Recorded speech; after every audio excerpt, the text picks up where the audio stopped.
എന്ന് പറഞ്ഞാൽ 2150 രൂപയാണ് വണ്ടിക്കാശ്. എന്റെ പൊന്നു ചേച്ചി, പലയിടത്തും പല രീതിയാണ്. ഇവര് കൊള്ളയാണ് നടത്തുന്നത്. ഇവര് പറയുന്നത് എന്നറിയാമോ, സർക്കാർ നിയമിച്ച ആ കൂലിയിൽ പിന്നെ ഒരു കാരണവശാലും താഴോട്ട് പോകലെന്നാണ് സർക്കാർ നിയമിച്ചിരിക്കുന്ന കൂലിയാണ്. അത്രയൊന്നും ഇല്ല ചേച്ചി, 2150 ഒന്നും ഇല്ല. 2150 രൂപ നമുക്ക് ഇപ്പം കൊയ്ത്ത് വണ്ടിക്ക് പറയുന്നുണ്ട്. ഒരിക്കലും ഇല്ല. കൊയ്തിരിക്കുന്ന കൊടുക്കണം ഞങ്ങള്.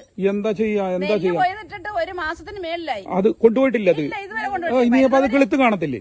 ഒരുപാട് കിളുത്ത് പോയി. അതുപോലെ ഈ പാടം ഇതെല്ലാം ഉപേക്ഷിച്ച് കിടക്കുന്നതല്ല. കൊക്കാക്കായലുണ്ട്, കൊക്കാക്കായലും മൊത്തം പോയി ഉപേക്ഷിച്ചിട്ട്. സുഹൃത്തുക്കളെ, ഞാൻ നിങ്ങളുടെ സ്വന്തം സോണിച്ചൻ 40 ഇന്ന് ഞാൻ വന്നിരിക്കുന്നത് കർഷകരുടെ ഒരു ഹൃദയവേദന അത് നിങ്ങളെ തുറന്നു കാട്ടാൻ വേണ്ടിയിട്ടാണ്. അതായത് കയ്യിലുള്ള കാശ് മുഴുവൻ മുടക്കി കർഷകരെല്ലാം ഒരു പ്രതീക്ഷയോടെ നല്ല ഒരു വിളവെടുക്കാമെന്നൊക്കെ കരുതി കയ്യിലെ സ്വർണവും ബാങ്കിൽ നിന്ന് പലിശയ്ക്ക് പൈസയൊക്കെ എടുത്തിട്ട് നെല്ലിന് വേണ്ടിയിട്ട് പൈസ മുടക്കി കള പറിച്ചു, വളവിട്ടു, അങ്ങനെ കൂലിച്ചെലവും കാര്യങ്ങളും എല്ലാം കഴിഞ്ഞ് അവസാനം നെല്ല് കൊയ്യാൻ വന്നപ്പോൾ നെല്ല് കൊയ്യാൻ പറ്റാത്ത ഒരവസ്ഥ വന്നു. കുട്ടനാട്ടിലെ ഇപ്പം ചില പാടങ്ങൾ, ആലപ്പുഴ പരിസരത്ത് കുട്ടനാട് ചില ഭാഗങ്ങളിലൊക്കെ ഇതുപോലെ കൊയ്യാൻ പറ്റാതെ കിടക്കുന്ന കുറേ പാടങ്ങളുണ്ട്. ഇപ്പം ഞാൻ നിൽക്കുന്നത് ആ പാടത്തിന്റെ മുമ്പിലാണ്. ഇത് ആലപ്പുഴ തയ്യിൽ പാടം എന്ന് പറയും. ഞാൻ ഒരു പാടത്തിന്റെ മുമ്പിലാണ്. ഇതുപോലെ ചില പാടങ്ങളൊക്കെ കൊയ്യാൻ പറ്റാത്ത ഒരവസ്ഥ വന്നിട്ടുണ്ട്.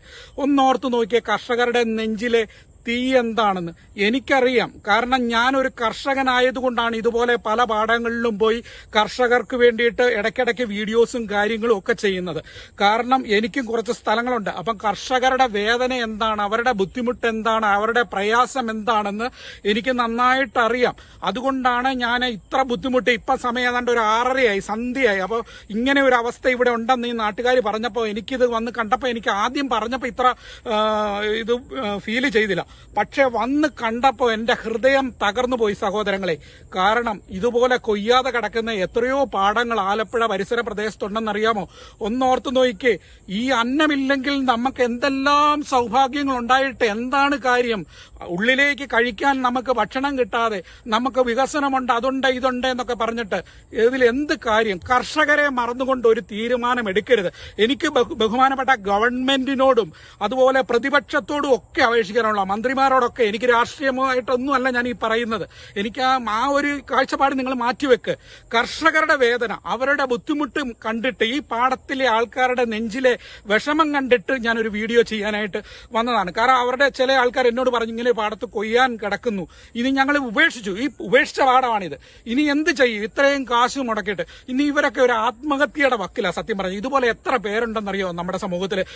ഈ നെല്ലൊക്കെ നെൽകർഷകരുടെ കാര്യമായി പറയുന്നത്. നെല്ലിറക്കി അവസാനം കൊയ്യാൻ പാകമായപ്പോൾ ഇത് കൊയ്യാൻ പറ്റാത്ത അവസ്ഥ.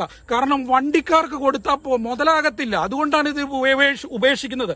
കാരണം മണിക്കൂറിന് 1800 അല്ലേ ചേട്ടാ? 2150.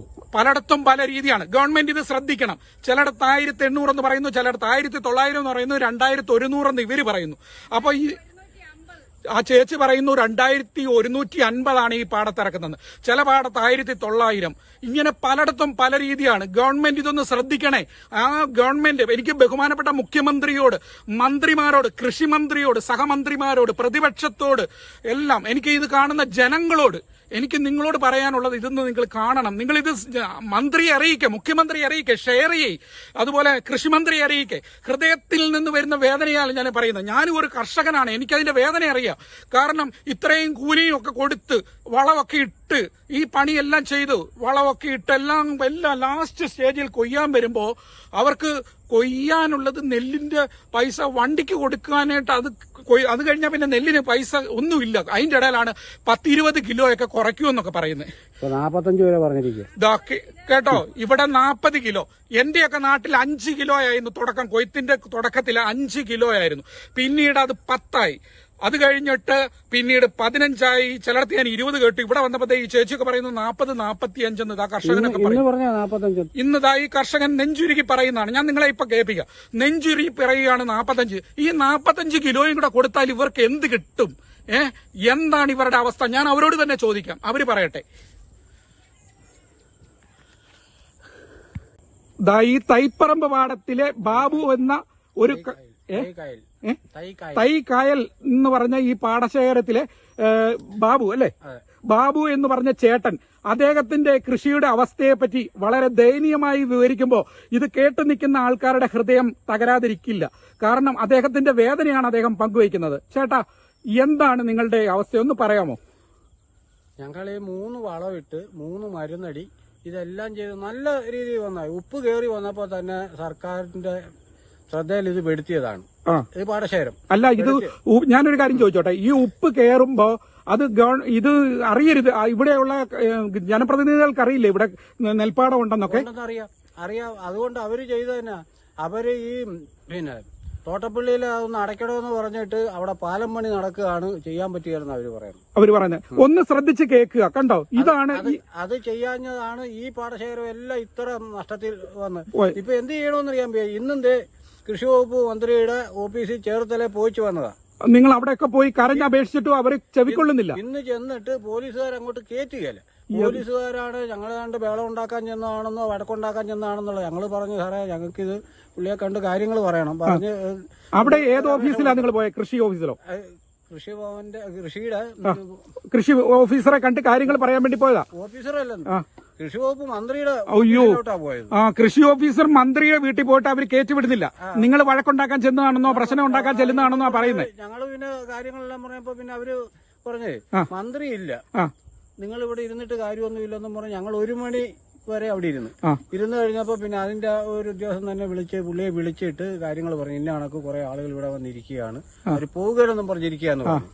അപ്പം പുള്ളി പറഞ്ഞൊരു പണിയേ, എനിക്ക് ഒരുപാട് സ്ഥലത്ത് പരിപാടിയുണ്ട്, മറ്റേതാണ് മറിച്ചാണെന്നൊക്കെ നിങ്ങളെ ഒഴിവാക്കുക പറഞ്ഞേച്ചു. പിന്നെ ഇവര് പോവുകയെന്നും പറഞ്ഞ് എന്നാ ഇരിക്കുമെന്ന് പറഞ്ഞപ്പം പറഞ്ഞ് നാളെ 2 മണിയാകുമ്പം നിങ്ങളോട് ചെല്ലാൻ പറഞ്ഞിരിക്കുക.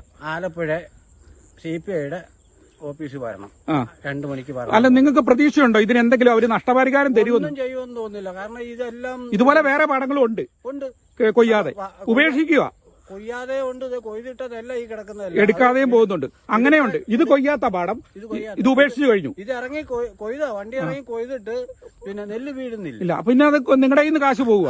അതുകൊണ്ട് നിങ്ങൾ വേണ്ടാന്ന് വെച്ചു. വണ്ടിക്കാര് തന്നെ പറഞ്ഞു. അല്ല, ഒരു കാര്യം ചോദിച്ചോട്ടെ ചേട്ടാ, ഇവിടെ കിഴിവൊക്കെ എത്രയാ ചോദിക്കുന്നത്? ഇപ്പൊ 45 പറഞ്ഞു. ഇന്ന് ഞങ്ങള് അവിടെ ഈ മന്ത്രിയുടെ ഓഫീസിൽ നിൽക്കുമ്പം അവിടെ ഒരു പാർട്ടി വിളിച്ചേച്ച് പറഞ്ഞ് നെല്ലുകാര് വന്ന് നോക്കിയിട്ട് 45 കിലോ കിഴിവ്. എന്റെ പൊന്നു സഹോദരങ്ങളെ, 45 കിലോയൊക്കെ ഒരു കിൻഡിലെ കൊടുക്കുവാണെങ്കിൽ ഈ കർഷകരുടെ അവസ്ഥ ഓർത്തു വയ്ക്കുക. പറഞ്ഞ ഒരു പണി, നിങ്ങൾ പിന്നെ അത്ര ഒന്നും വിഷമിക്കണ്ട, നിങ്ങൾ ആ ചാക്കൂരി തന്നാ മതി, നെല്ലെടുത്തോണ്ട് പോയിക്കോ, നെല്ല് വാരി കയറ്റിക്കൊണ്ട് പോയിക്കോ, എന്നിട്ട് ചാക്കൂരി തന്നാ മതി. എന്താ ചെയ്യാ, ഒരു കർഷകന്റെ അവസ്ഥ നോക്കണേ.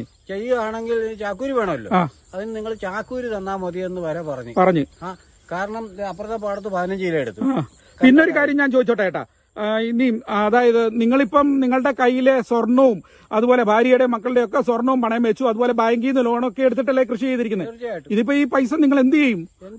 ആത്മഹത്യയുടെ വക്കല പലരും എന്നോട് പറഞ്ഞു, ഞങ്ങൾ ആത്മഹത്യ ചെയ്യും, ഇനി അടുത്ത കൃഷി ഞങ്ങൾ ചെയ്യുന്നില്ല എന്നാ പറയുന്നത്. അടുത്ത കൃഷിയൊന്നും ചെയ്യുന്നില്ലെന്ന് ഇപ്പൊ പാടശേഖരം ഞങ്ങൾ തീരുമാനിച്ചിരിക്കുക, ചെയ്യുന്നില്ല, ഇവിടെ കിടക്കട്ടെ, എന്ത് ചെയ്യാൻ പറ്റും? അന്നേരം സർക്കാരിന്റെ ഭാഗത്തുനിന്ന് അല്ല, ഇതിപ്പം ജനങ്ങളുടെ എന്തായാലും ഒരു പ്രതിഷേധം ഉണ്ടാവും. ഇപ്പം സത്യം പറഞ്ഞാൽ LDF ഗവൺമെന്റിനെ ഞാനും നിങ്ങളും ഒക്കെ കർഷകരുടെ ഗവൺമെന്റ് ആണെന്നൊക്കെ പറഞ്ഞ് വിശ്വസിച്ച് അധികാരത്തിലേറ്റിയതാ. ഇതിപ്പം നമ്മൾ 2ാം തവണയാണ്.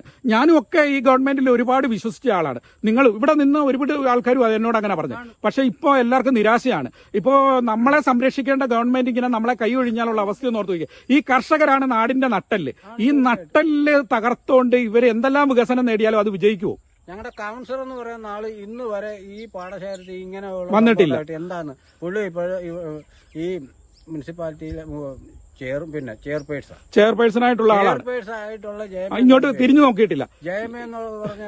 എന്റെ ജയമ മാഡം ഈ വീഡിയോ നിങ്ങൾ കാണുന്നുണ്ടെങ്കിൽ, എന്റെ ജയമ മാഡം, നിങ്ങൾ ഈ പാവപ്പെട്ടവർക്ക് വേണ്ടിയിട്ട് ഇവരുടെ വിഷമം അറിയുന്ന, അല്ല നിങ്ങളെ കുറ്റമോ അല്ലെങ്കിൽ നിങ്ങളെ വിധിക്കുകയോ ഒന്നുമല്ല. അവരുടെ വേദന, അവരുടെ മനസ്സിന്റെ ഹൃദയത്തിന്റെ വേദനയാണ് പറയുന്നത്. അതുകൊണ്ട് തീർച്ചയായും ഇവർക്ക് വേണ്ടുന്ന എന്തെങ്കിലും സഹായം ജയമ മാഡം ഒക്കെ കാണുന്നുണ്ടെങ്കിൽ, ഇതുപോലെ ജനപ്രതിനിധികൾ കാണുന്നുണ്ടെങ്കിൽ, കൃഷിമന്ത്രി കാണുന്നുണ്ടെങ്കിൽ, അതുപോലെ മറ്റു മന്ത്രിമാർ കാണുന്നുണ്ടെങ്കിൽ, MLA കാണുന്നുണ്ടെങ്കിൽ, പ്രതിപക്ഷം കാണുന്നുണ്ടെങ്കിൽ, മുഖ്യമന്ത്രി, ബഹുമാനപ്പെട്ട ഞങ്ങളൊക്കെ ബഹുമാനിക്കുന്ന മുഖ്യമന്ത്രി കാണുന്നുണ്ടെങ്കിൽ, ഇതുപോലെയുള്ള കർഷകർക്ക് വേണ്ടി നിങ്ങൾ തീരുമാനമെടുക്കുക. കർഷകരാണ് നിങ്ങൾക്ക് വേണ്ടി വോട്ട് ചെയ്യുന്നത്. ഈ കർഷകര് നിങ്ങൾക്ക് എല്ലാ ഭാഗത്തുള്ള ഈ കർഷകർ നിങ്ങൾക്ക് വോട്ട് ചെയ്തില്ലെങ്കിൽ നിങ്ങൾ വിജയിക്കുമെന്ന് നിങ്ങൾക്ക് തോന്നുന്നുണ്ടോ? ഇവരെയൊക്കെ ഉപേക്ഷിച്ചുകൊണ്ട് നിങ്ങൾ ഒരു തീരുമാനമെടുത്താൽ നാളെ നിങ്ങൾ ദുഃഖിക്കേണ്ടി വരും. അതേ എനിക്ക് പറയാനുള്ളൂ. ഇനി നമുക്കിവിടെ കാത്തു നിൽക്കുന്ന ഒരു ചേച്ചിയുണ്ട്, നമുക്ക് ആ ചേച്ചിയോട് തന്നെ വിഷമം ചെയ്യും. വേറെ പാർട്ടി കുടുംബമാണ്. പാർട്ടി കുടുംബം വേറെ ഒരു മനുഷ്യൻ ഈ പാർട്ടി അല്ലാതെ വേറെ ഒരു പാർട്ടിയിൽ മാറി ചിന്തിച്ചിട്ടില്ല ഇതുവരെ. ഇല്ല. പക്ഷെ ഇവരൊക്കെ ഈ കാണിക്കുന്ന പ്രവൃത്തി വെച്ച് നോക്കുമ്പോൾ നമുക്ക് എന്ത് ചെയ്യാൻ? കണ്ടോ, ജനിച്ച നാള് മുതലേ ഇവര് പാർട്ടിക്ക് വേണ്ടി നിൽക്കുന്ന ആൾക്കാരാണ്. പക്ഷെ പോകരുമെന്ന് വിചാരിച്ചിരിക്കും ഇപ്പൊ ഇവര് പോലും, കാരണം അവരുടെ മനസ്സിന്റെ വേദനയാണ് ഇവർ പറയുന്നത്. അതായിരിക്കും ഏറ്റവും അതാ നല്ലത്. കണ്ടോ, അവരുടെ മനസ്സിന്റെ വേദനയാണ് അവർ പറയുന്നത്. ഏതായാലും നമുക്ക് ഒരു ചേച്ചിയോടും കൂടെ ചോദിക്കാം. ഇവിടെ നിന്ന് സമയം സന്ധ്യയായി. ഈ വൈകിയ വേളയിൽ നമുക്ക് ഒരാളോടും കൂടി ചോദിക്കാം, കാരണം ഇരുട്ടി തുടങ്ങി. അതുകൊണ്ടാണ് ഞാൻ ആലപ്പുഴ വേമ്പനാട്ട് കായലിന്റെ തീരത്താണ്. ആ പാടത്ത് തന്നെയാണ് ഞാൻ നിൽക്കുന്നത്. അപ്പൊ ആ പാടത്തുള്ള ഒരു ചേച്ചി അവരുടെ വിഷമം അവർ പങ്കുവെക്കുകയാണ്. ഈ പാടത്തിനോട് ചേർന്ന് തന്നെയാണ് ഈ കായലും. അപ്പോൾ കായലിൽ നിന്നൊക്കെ ഇപ്പോൾ ഉപ്പുവെള്ളമൊക്കെ കയറി. ഗവൺമെന്റ് ഇതൊക്കെ ഒന്ന് ശ്രദ്ധിക്കുന്നത് നല്ലതാണ്. കാരണം കർഷകരുടെ വേദന നിങ്ങളൊന്ന് മനസ്സിലാക്കണം കേട്ടോ. അതുപോലെ പ്രതിപക്ഷം ഒക്കെ ഒന്ന് ഇത് അറിയാൻ വേണ്ടിയിട്ട് ഞാൻ ചെയ്യുന്നതാണ്. അടുത്ത പ്രാവശ്യം നിങ്ങൾ അധികാരത്തിൽ വന്നാലും ഈ പറഞ്ഞതൊന്നും മറന്നു പോകരുതേ. ഇനി ആര് വന്നാലും, ഈ മൂന്നാം ഗവൺമെന്റ് വന്നാലും, ഈ പറഞ്ഞ അടുത്ത UDF വന്നാലും, ആര് വന്നാലും ഈ ജനങ്ങളെ മറന്നുകൊണ്ട് ചെയ്താൽ അതിന്റെ തിക്തഫലം നിങ്ങൾക്കുണ്ടാവും. ഏതായാലും ഈ ചേച്ചിയോട് നമുക്ക് ചോദിക്കാം. ചേച്ചിയുടെ ഈ കൃഷിയെ പറ്റി ഇതൊന്ന് പറഞ്ഞു ചേച്ചിയുടെ വിഷമമൊക്കെ. ഈ ചെയ്യുന്ന കൃഷി എന്ന് പറഞ്ഞാൽ ആദ്യം മുതൽ അവസാനം വരെ ചെയ്യേണ്ട കാര്യങ്ങളെല്ലാം കൃത്യമായിട്ട് ചെയ്ത് നമുക്ക് ഇതിനകത്തുനിന്ന് കിട്ടുമെന്നും പറഞ്ഞിട്ടാണ് നമ്മൾ ചെയ്തത്. പക്ഷെ ഈ ഉപ്പുവെള്ളവും ഈ ചൂടും വന്ന് ഇത് മൊത്തം നശിപ്പിച്ചു. വരൾച്ച, ചൂട് അത് ശരിക്കും ബാധിച്ചല്ലേ? ചൂട് ബാധിച്ചു. അത് മൊത്തം വന്ന് നശിച്ച് നമ്മളെ കൊണ്ട് ഒരു നിവൃത്തിയില്ല. കടവും വിലയും മേടിച്ചാണ് ഇതെല്ലാം ചേച്ചി ബാങ്കിൽ നിന്നൊക്കെ ലോണൊക്കെ എടുത്ത്, അതുപോലെ സ്വർണ്ണം ഉണ്ടായിരുന്ന സ്വർണ്ണമൊക്കെ വിറ്റു. പണയം വെച്ചൊക്കെ എന്താ ചെയ്യാ, മക്കളുടെ ഒക്കെ സ്വർണ്ണമൊക്കെ പണയം വെച്ച് എല്ലാം നമ്മൾ ഈ കാര്യങ്ങളെല്ലാം ചെയ്യുന്നത്. എന്ന് വെച്ചാൽ ഇതിനകത്തുനിന്ന് 10 രൂപ കാശ് കിട്ടുമെന്നും പറഞ്ഞിട്ടാണ് നമ്മൾ ചെയ്യുന്നത്. പക്ഷെ അത് ഇതിനോട് കൂടി പോയി. കഴിഞ്ഞ കൃഷിക്ക് ശാലം പൈസ കിട്ടി, അതും പോയി. അപ്പുറത്ത് നിന്ന് ഞാൻ ഇങ്ങോട്ട് വന്നപ്പോൾ ഒരു ചേച്ചി നെഞ്ചത്തടിച്ച് ഒരു ചേട്ടൻ ചേച്ചിയും കൂടെ കരയാണ്. അപ്പോ എന്റെ കയ്യിൽ ക്യാമറ ഇല്ലായിരുന്നു, അതുകൊണ്ട് എനിക്ക് എടുക്കാൻ പറ്റില്ല. ഞാൻ അതുകൊണ്ടാണ് ഇപ്പം നിങ്ങളെ കണ്ടപ്പോൾ ഈ വീഡിയോ ഒന്ന് എടുക്കണം. കാരണം ഇവിടെ കൊയ്യാതെ കിടക്കുന്നതും കണ്ടപ്പോൾ എനിക്ക് ഈ വീഡിയോ ഒന്ന് എടുക്കണം. അവരെന്നോട് പറഞ്ഞു, ചേട്ടാ ഇത് എടുത്തിട്ടേ പോകാവുള്ളൂ, ഞങ്ങളുടെ വിഷമം ഒന്ന് പുറം ലോകത്തെ അറിയിക്കണമെന്ന് പറഞ്ഞുകൊണ്ടാ. അപ്പൊ കഴിഞ്ഞ കൃഷി എന്ന് പറഞ്ഞാൽ അത് ശലനെല്ല് കിട്ടിയായിരുന്നു. അതിന്റെ കൂടെ ഇതും കൂടെ പോയി. ഇത് നമുക്ക് കിട്ടുമെന്നും പറഞ്ഞിട്ടുണ്ടായിരുന്നു. പ്രതീക്ഷിച്ചിരുന്ന സാധനം അത് പോയി. എന്ന് വെച്ചാൽ നമ്മുടെ കയ്യിലുണ്ടായിരുന്നതെല്ലാം നമുക്ക് കിട്ടുമല്ലോ എന്നും പറഞ്ഞിട്ടാണ് നമ്മൾ ചെയ്തത്. ഇനിയിപ്പം ബാങ്കുകാരൊക്കെ നിങ്ങളുടെ മുമ്പിൽ വന്നു കഴിഞ്ഞാൽ എന്ത് ചെയ്യും? എന്നാ ചെയ്യാനാ? ആത്മഹത്യ അല്ലാതെ വേറെ അതേ ഉള്ളു നിവർത്തി. ഇതാണ് എല്ലാരും പറയുന്ന ഇതാണ്. എന്താ ചെയ്യുക? കാരണം ഇവിടൊക്കെ ഞാനൊരു കാര്യം പറഞ്ഞോട്ടെ. അതായത് ഇത് സാധാരണക്കാരാണ്, പാവപ്പെട്ടവരാണ്, അതായത് കർഷകരാണ്. ഈ കർഷകരെ മറന്ന് ഒരു പരിപാടിയും നിങ്ങൾ ചെയ്യരുത്. ഗവൺമെന്റിനോട് എനിക്ക് പറയാനുള്ളതാണ് ഇത്. അതുപോലെ പ്രതിപക്ഷമൊക്കെ ഇത് കാണുന്നുണ്ടെങ്കിൽ നിങ്ങളൊക്കെ ഒന്ന് ശ്രദ്ധിക്കണം. നിയമസഭയിലൊക്കെ ഇതൊന്ന് പ്രശ്നം ഉണ്ടാക്കണം. കാരണം ഇതിന്റെ ഇടയിൽ ഒരു കാര്യം പറയുന്നുണ്ട്. ഇവരൊക്കെ ഈ കർഷകരൊക്കെ തന്നെ പറയുന്നുണ്ട്, ഇത് ഗവൺമെന്റ് ഉദ്യോഗസ്ഥരും ഒക്കെ ഒത്തുകളിക്കുന്നുണ്ടെന്നാണ് ഇതിന്റെ അകത്ത് പറയുന്നത്. അതായത് ഈ പറഞ്ഞ വണ്ടിക്കാരുമായിട്ടും ഈ പറഞ്ഞ മില്ലുകാരുമായിട്ടൊക്കെ ഈ ഗവൺമെന്റ് ഉദ്യോഗസ്ഥര്, പാടി ഉദ്യോഗസ്ഥരൊക്കെ ഇതിന്റെ അകത്ത് കൈയുണ്ടെന്നൊക്കെ ഇപ്പം പറഞ്ഞു കേൾക്കുന്നത് അല്ലേ? അപ്പോ ജനങ്ങളെല്ലാം ഇവിടെ ഒന്നടങ്കം അതാണ് പറയുന്നത്. ഈ പാടത്തെന്ന് പറഞ്ഞാൽ 2150 രൂപയാണ് വണ്ടിക്കാശ്. എന്റെ പൊന്നു ചേച്ചി, പലയിടത്തും പല രീതിയാണ്. ഇവര് കൊള്ളയാണ് നടത്തുന്നത്. ഇവര് പറയുന്നത് എന്താണെന്നറിയാമോ? സർക്കാർ നിയമിച്ച ആ കൂലിയിൽ ഒരു കാരണവശാലും താഴോട്ട് പോകലെന്നാണ് സർക്കാർ നിയമിച്ചിരിക്കുന്ന കൂലിയാണ്. അത്രയൊന്നും ഇല്ല ചേച്ചി, 2150 ഒന്നും ഇല്ല. 2150 രൂപ നമുക്ക് ഇപ്പം കൊയ്ത്ത് വണ്ടിക്ക് പറയുന്നുണ്ട്. ഒരിക്കലും ഇല്ല. കൊയ്തിരിക്കുന്ന കൊടുക്കണം ഞങ്ങള്. എന്താ ചെയ്യാ കൊയ്തിട്ടിട്ട് ഒരു മാസത്തിന് മേളിലായി. അത് കൊണ്ടുപോയിട്ടില്ല. അത് ഇതുവരെ കൊണ്ടുപോയി. ഇനിയിപ്പോ അത് കിളുത്ത് കാണത്തില്ലേ? ഒരുപാട് കിളുത്ത് പോയി. അതുപോലെ ഈ പാടം ഇതെല്ലാം ഉപേക്ഷിച്ച് കിടക്കുന്നതല്ല. കൊക്കാക്കായലും കൊക്കാക്കായലും മൊത്തം പോയി ഉപേക്ഷിച്ചിട്ടേക്കും. അപ്പൊ എത്ര കർഷകരുടെ നെഞ്ചിലെ വേദനയല്ലേ ശരിക്കും. ഈ പാപമൊക്കെ ഇവരെവിടെ കൊണ്ട കഴിയും? വിളിച്ചു പോകാൻ ചോദിക്കുന്നില്ല. ഈ കണ്ട സമരത്തിനൊക്കെ ഈ ആളുകളൊക്കെ പോകുക. ഒരു രാഷ്ട്രീയക്കാരും തിരിഞ്ഞു നോക്കുന്നില്ല. കളക്ടറേറ്റിൽ പോയി കിടന്ന് ബഹളം ഉണ്ടാക്കി ലാസ്റ്റ് സമരം വെച്ച് അവിടെ ചെന്ന് കഴിഞ്ഞപ്പോഴത്തേക്ക് ലാസ്റ്റ് കളക്ടർ ഇല്ല. നെല്ല് പുഴുങ്ങി. ഒരു സെക്കൻഡ്. അപ്പൊ നിങ്ങൾ കളക്ടറേറ്റിലും പോയി? അതുപോലെ മന്ത്രിയെ പോയി കാണാൻ പോയി. എന്നിട്ട് കളക്ടറേറ്റിൽ നെല്ല് പുഴുങ്ങി പ്രതിഷേധിച്ചു. എന്നിട്ട് അവിടെ അന്നേരം അതൊക്കെ കഴിഞ്ഞ പറഞ്ഞ കളക്ടർ ഇല്ലെന്ന്. എല്ലായിടത്തും ചെല്ലുമ്പോ ഇല്ലാന്നും പറഞ്ഞ് കർഷകരെ ഒഴിവാക്കുക. ഇന്നിപ്പം ചേർത്തലേ പോയി കയറ്റുന്നില്ല. ഈ കളക്ടറേറ്റ് ഈ പാവങ്ങൾ ചെല്ലുമ്പോഴും അവരെ പോലീസുകാർ കയറ്റുന്നില്ല. മന്ത്രിയെ കാണാൻ ചെല്ലുമ്പോഴും മന്ത്രിയൊന്നും ഈ പറഞ്ഞ കണക്ക് സ്ഥലത്തില്ലെന്നും പറഞ്ഞ് അവിടുത്തെ ആൾക്കാർ പറഞ്ഞു വിടുകയാണ്, ഉദ്യോഗസ്ഥർ പറഞ്ഞു വിടുകയാണ്. ഇവർ പിന്നെ ആരോട് പരാതി പറയും? ആരോട് ഇവരുടെ ഹൃദയവേദന പറയും? കണ്ടോ, അവരുടെ നെഞ്ചിലെ വേദനയാണ് ഇവർ പറയുന്നത്. ഒരിക്കലും ഗവൺമെന്റിനെ കുറ്റപ്പെടുത്തിക്കൊണ്ടോ അല്ലെങ്കിൽ ഒരു രാഷ്ട്രീയ പാർട്ടിയിലെ നേതാക്കളെ കുറ്റപ്പെടുത്തിക്കൊണ്ടോ അല്ല ഇവർ പറയുന്നത്. അവരുടെ നെഞ്ചിൽ ആരാണേലും പ്രതികരിച്ചു പോകും. അതാ പറഞ്ഞത്, ആരാണേലും പ്രതികരിച്ചു പോകും. കാരണം ഈ പറയുന്ന ഞാനും ഒരു കർഷകനാണ്. അതുകൊണ്ടാണ് നിങ്ങളുടെ ഈ വീഡിയോ ഇപ്പൊ ഞാൻ പറഞ്ഞില്ല, ഈ 7 മണി കഴിഞ്ഞിട്ട് ഞാൻ ഈ രാത്രിയിൽ ഈ വീഡിയോയ്ക്ക് അത്ര വ്യക്തത കിട്ടിയില്ലേ പോലും ഇതിന്റെ ആൾക്കാർ കണ്ടിട്ട് ഇത് മനസ്സലിവുള്ള ഒരാൾ പോലും ഈ വീഡിയോ തട്ടിക്കളയുമെന്ന് എനിക്ക് തോന്നുന്നില്ല. കാരണം നിങ്ങളെ സഹായിക്കാൻ മുന്നോട്ട് വരും. ഇതുപോലെ ഇനിയെങ്കിലും ഒരിക്കലും കുട്ടനാട്, ആലപ്പുഴ പരിസരത്തുള്ള നെൽകർഷകരെ മറന്ന് നിങ്ങൾ ജീവിക്കരുത് എന്നാണ് എനിക്ക് ബഹുമാനപ്പെട്ട മന്ത്രിയോടും ഗവൺമെന്റിനോടും അപേക്ഷിക്കാനുള്ളത്. മുഖ്യമന്ത്രി, ബഹുമാനപ്പെട്ട മുഖ്യമന്ത്രി, ഞാനൊക്കെ ബഹുമാനിക്കുന്ന മുഖ്യമന്ത്രി, ഞങ്ങളുടെ എല്ലാം പ്രിയപ്പെട്ട മന്ത്രിമാരെ, എനിക്ക് നിങ്ങളോട് അപേക്ഷിക്കാനുള്ളത് ഇതാണ്. അതുപോലെ പ്രതിപക്ഷം, ഞങ്ങളൊക്കെ ഏറ്റവും കൂടുതൽ റെസ്പെക്ടോട് കൂടി ചെയ്യുന്ന പ്രതിപക്ഷ നിരയെ നിങ്ങളോടും ഞങ്ങൾ അപേക്ഷിക്കുകയാണ്.